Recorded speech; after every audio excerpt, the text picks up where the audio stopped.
ओम नारायण नारायण नारायण नारायण। सब मित्रों को राम राम। सबका स्वागत है दोस्तों, कैसे आप सब। तो दोस्तों कल 1 मई गुरुवार को hit the third case hit film series का तीसरा पार्ट कल थिएटर में रिलीज हुआ है। अपनी मूल तेलुगु भाषा के ही साथ में इसके हिंदी, तमिल, कन्नड़ा और मलयालम वर्जन को भी साथ में ही कल रिलीज किया गया है। मैंने इसे हिंदी में ही देखा।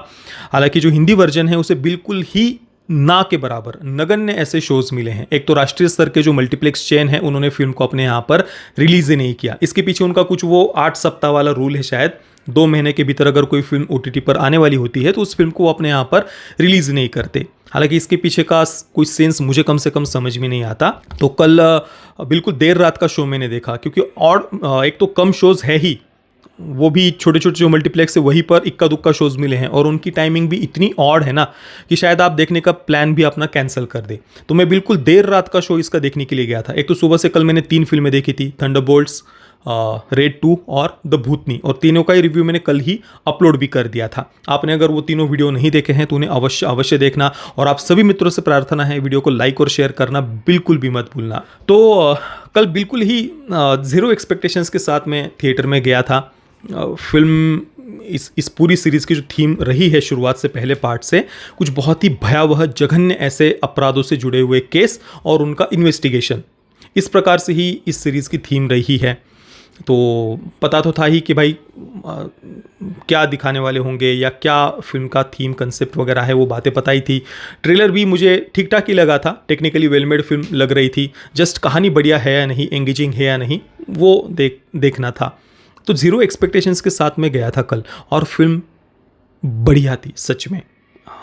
जो थोड़ा बहुत डर था कि भाई जैसा कि हिट के पहले पार्ट में थोड़ा कुछ उन्होंने अपना वोक फेमिनिज्म वाला कुछ ज्ञान दिया था, जिस थीम की कोई आवश्यकता नहीं थी फिल्म में, परंतु फिर भी वो दिया गया था। तो ऐसा कुछ ना हो, ये थोड़ा सा मन में था। तो ना, तीसरे पार्ट में कुछ उस जोन में फिल्म नहीं जाती है। अपने अपने केस पर, इन्वेस्टिगेशन पर और मुख्यतः विजुअल्स पर, कुछ बढ़िया एक्शन कोरियोग्राफी, एक्शन सीक्वेंसेस वगैरह उन्हें दिखाने पर फिल्म का ज़्यादा फोकस था इस थर्ड पार्ट में। और इस बार ये जो जघन्य अपराध है उसको एक और नेक्स्ट लेवल पर वो लेकर के गए हैं।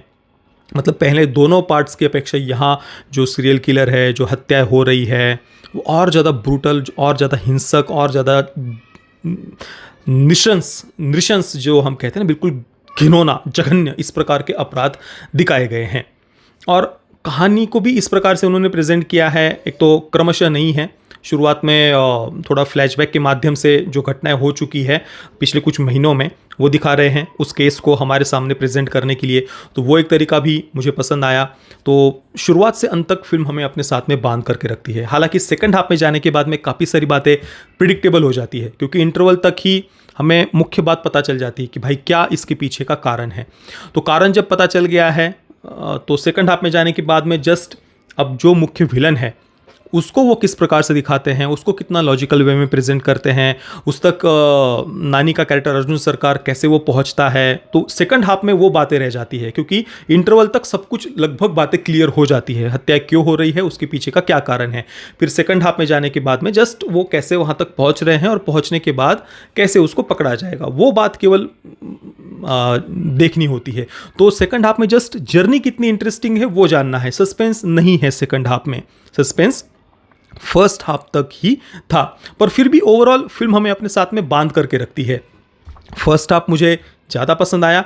सेकंड हाफ में जाने के बाद भी फिल्म इंटरेस्टिंग थी, भले ही प्रिडिक्टेबल हो फिर भी इंटरेस्टिंग थी। पर बिल्कुल जो एंडिंग की कुछ बातें हैं ना, उनको बहुत ही सिंपल बना करके उन्होंने प्रेजेंट किया है। 2.5 घंटे की फिल्म है, 2 घंटे और 37 मिनट की।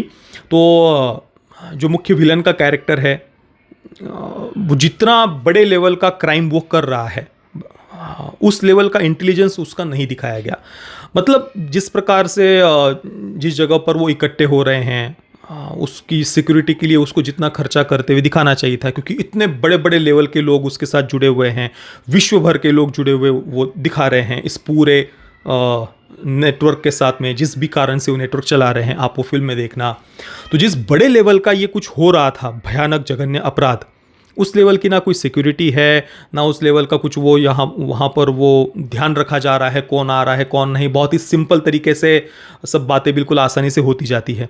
वहाँ जाने के बाद भी अर्जुन सरकार का कैरेक्टर इतनी भयावह पागल साइको किलर से भरी हुई जगह, और वहाँ जितने आसानी से अर्जुन सरकार का कैरेक्टर इधर उधर घूम रहा है इन्वेस्टिगेशन वगैरह देखने के लिए, क्या कहा है, जो कुछ भी वो कर रहा है आप फिल्म में देखना, वो बहुत ही ज़्यादा सिंपल लगता है। कुछ उसको जैसे कुछ प्रॉब्लम से नहीं आ रहे हैं, वो जहाँ चाहे वहाँ चला जा रहा है, वहाँ से वापस भी आ जा रहा है।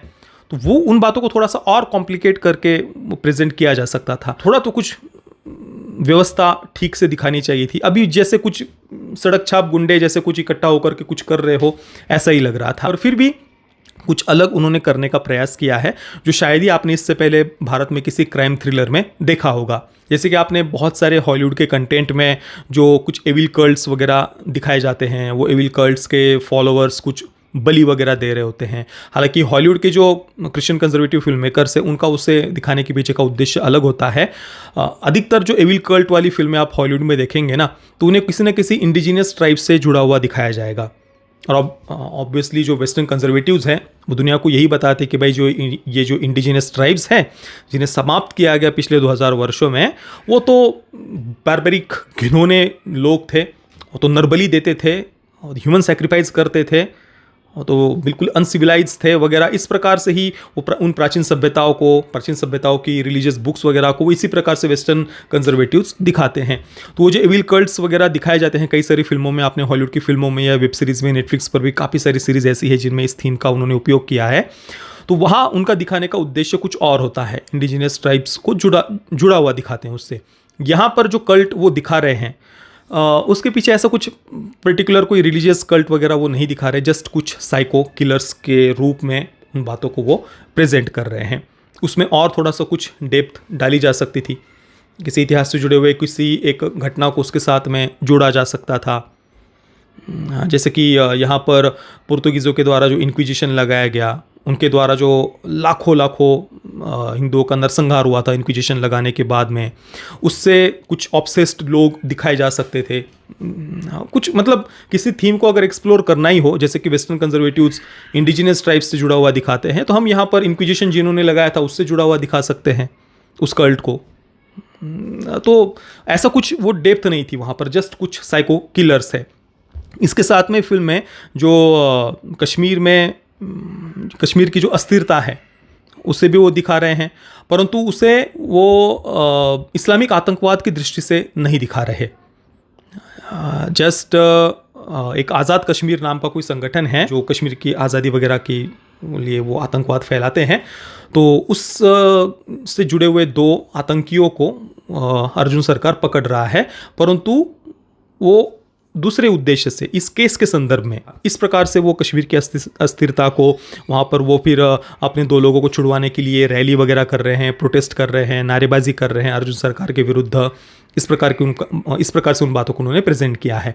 इसके अलावा नक्सलियों को भी दिखाया है। इसी केस के इन्वेस्टिगेशन के संदर्भ में अर्जुन सरकार जब बिहार में जाता है तो वहाँ पर पुलिस चौकी पर ये जो माओवादी है, माओइस्ट नक्सली, वो हमला करने वाले होते हैं। तो जस्ट वहाँ से वो भागकर निकल रहा है अर्जुन सरकार का कैरेक्टर।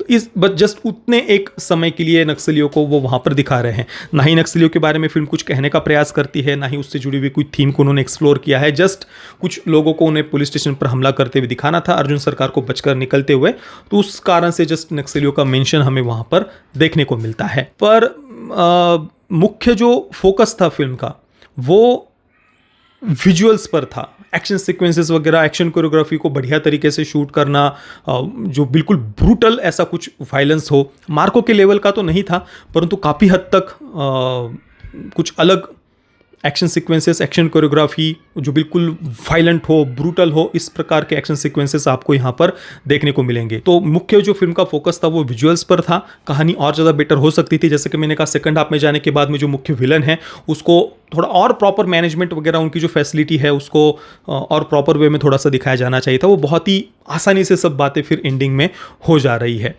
ओवरऑल एक अच्छी फिल्म है, कुछ अलग नए एक्सपीरियंस के लिए आप बिल्कुल फिल्म को देख सकते हैं। मैं हिट द थर्ड केस को दूंगा 8 out of 10 stars. Parental guidance की कोई भी आवश्यकता नहीं है क्योंकि फिल्म में बहुत सारा वायलेंस है जो बच्चों की दृष्टि से तो बिल्कुल भी सही नहीं है। डायरेक्ट कोई सेक्स न्यूडिटी वगैरह फिल्म में नहीं है। बाकी जिन मित्रों ने हिट द थर्ड केस को देखा है, आपका अनुभव कैसा रहा मुझे आप नीचे कमेंट में अवश्य बताना। ये वीडियो देखने के लिए आप सभी मित्रों का बहुत बहुत धन्यवाद। जय श्री राम, वंदे मातरम।